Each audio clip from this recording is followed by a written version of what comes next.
មៀបងឮឈ្មោះនួនល្អងគេថាអូនខ្មៅ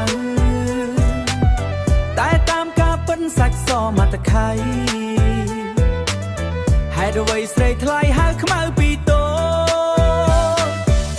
ឆ្នាំថ្មីខ្មៅពេញក្រមុំរូបល្អសែនសមគ្មានស្រីណាដូចខ្មៅជាស្រីខ្មែរគ្មានស្រីណាដូចខ្មៅជាស្រីខ្មែរគ្រប់លក្ខសមស្លូតប្រាជ្ញាក៏ឆ្លាតស្ដាប់ពាក្យម៉ែឪថ្ងៃនេះបនជោឆ្នាំថ្មីបងឃើញខ្មៅស្រីអូនរៀបចំទេបោរៀនទេវតាដាប់ការថ្វាយព្រះបោរៀនទេវតាដាប់ការថ្វាយព្រះដាំស្លរូតរៀងជូនម្ដាយទៅវត្តបងឃើញខ្មៅពូនភ្នំខ្សាច់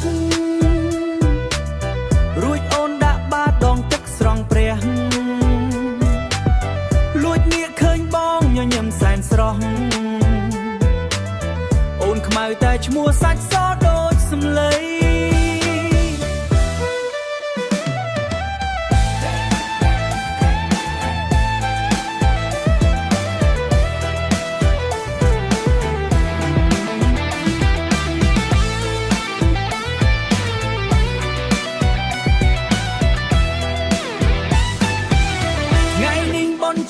ឆ្នាំថ្មី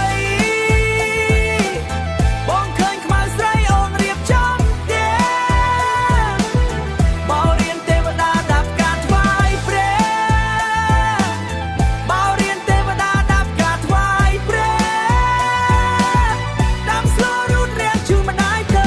វត្តបងឃើញខ្មៅពូនភ្នំខ្សាច់រួចអូនដាក់បាតដងទឹកស្រង់ព្រះលួចងាកឃើញបងញញឹមសែនស្រស់អូនខ្មៅតែឈ្មោះសាច់សដូចសំឡី